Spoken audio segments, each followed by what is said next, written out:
So let's talk a little bit about what distinguishes the term data science from other related fields. So one related field is business intelligence. Business intelligence systems are associated with a couple of concepts. One is a data warehouse, and the other is a set of dashboards or reports that consume data from the data warehouse and are used to answer particular questions. So both of these components require a lot of upfront effort to design and build, and are therefore not too adaptable when requirements change. Okay, and so therefore a software stack designed for business intelligence may or may not be appropriate for any particular data science problems where changing requirements are considered the norm. And so it sort of warrants a new term, is that business intelligence became associated with a particular approach to a particular set of problems, and a data science is in some sense broader. Okay. The other point I'd like to make about business intelligence is that the BI engineers are not typically expected to consume their own data products and perform their own analysis and make the business decisions themselves. Usually they're building tools for others to make decisions with. Okay. As a data scientist, you'll be doing both. So what about statistics?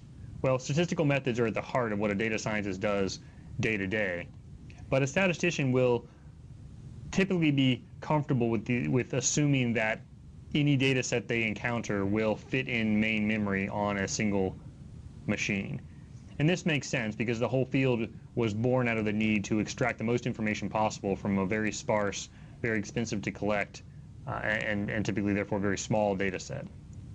Okay, so if you only have 20 patients in the world with a particular disease, you can't just go find 20 more cheaply. So therefore you need to come up with new mathematics to squeeze as much information as you can out of the 20 you already have. But that's not always the problem anymore. Right? So as we shift from a data-poor regime to a data-rich regime, the set of challenges move from the need for new mathematics to squeeze information out of a data set to new engineering to even handle or process very, very large data sets. Okay. However, some of the methods, some of the models that you'll build are the same in both cases. So database experts, database programmers and administrators bring a lot of skills to the table to make them appropriate for data science tasks.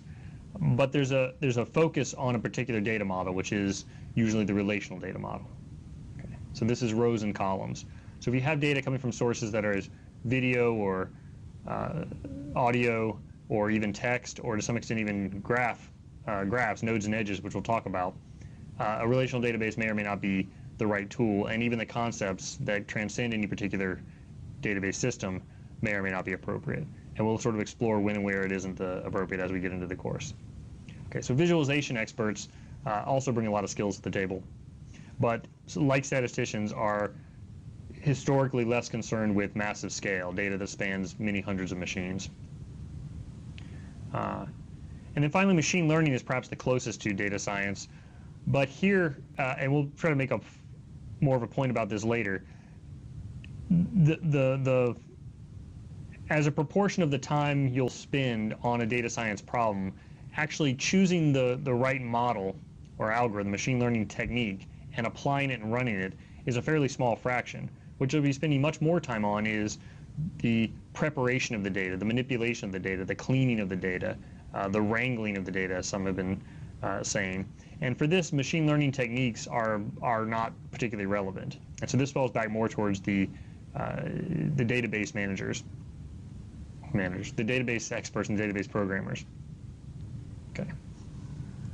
So there's a lot of courses that could be considered data science courses. Some of them use data science in the name, some of the newer ones. Others have been around for a long time, but are obviously in the same space. And so I want to spend a little bit of time describing the dimensions by which you could describe these courses, and then choose a particular point in this design space that we've used to motivate this course. Okay.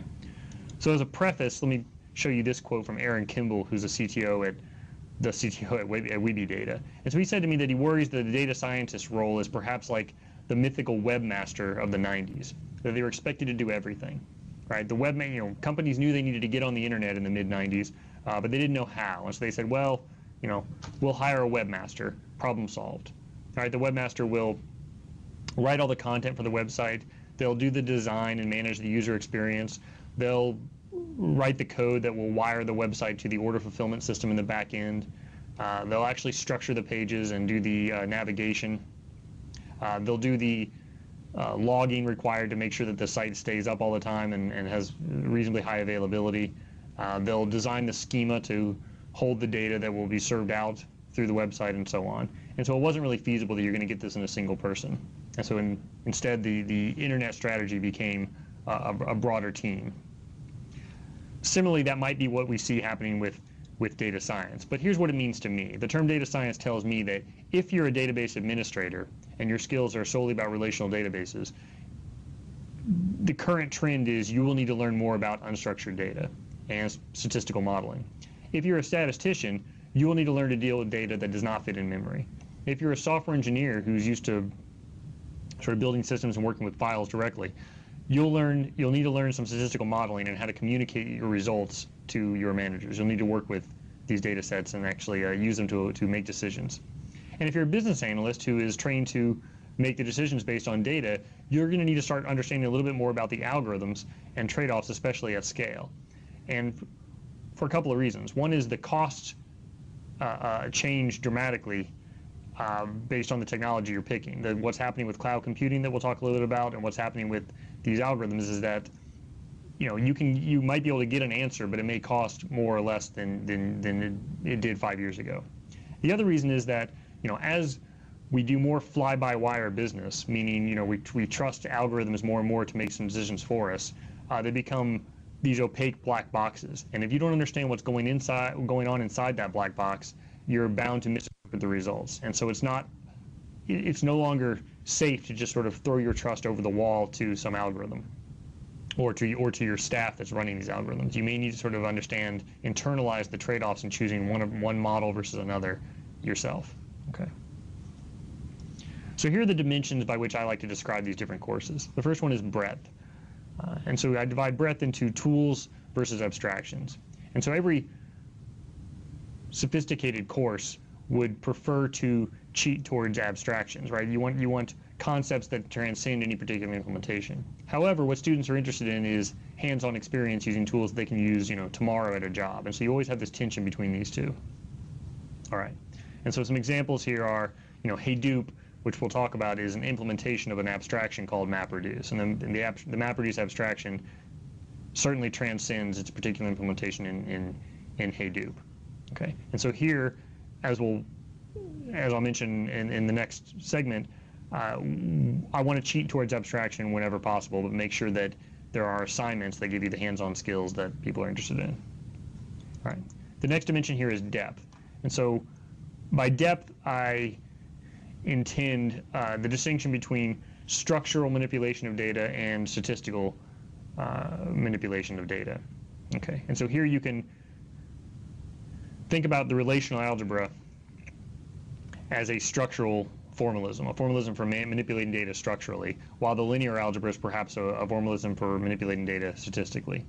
Okay, and so here, try to strike a balance, but I actually lean more towards structure, and I'm going to defend that position in the next segment. The next dimension you can think about is scale. And so here is, on one end is yes, it fits in main memory on a single machine versus what I'll call cloud, meaning that you might require hundreds of machines to work on it. And here I cheat towards cloud. And the reasons that I've already sort of described are that, it's no longer safe to assume the data fits in main memory and to train people to work only with data of that size. The whole world changes when you start moving to even 2 machines, let alone 100. And to not give you some exposure to that change would not equip you to be an effective data scientist. Okay. And then the final dimension I use is sort of the target audience, right? Is this for hackers or more for analysts? And by hacker, I mean, you already have significant programming experience and you're looking to sort of round out your skills in some of the mathematics.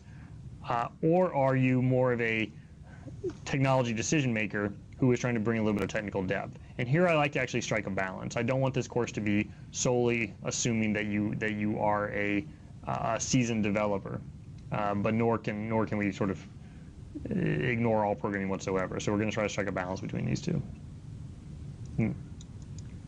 All right, so here's the choices we sort of made in this course. So one is we cheat towards abstractions, we cheat towards structs, we definitely like large scale, and then I say we'll strike a balance, but we actually cheat towards the analyst side. We favor the fact that there are going to be analysts in the room who don't necessarily have significant programming experience. And I've already gotten a lot of questions from folks over email who say, hey, look, I haven't been doing programming day to day. Am I going to be able to take something away in this course? And I think the answer is yes. Although there will be some programming, so be ready.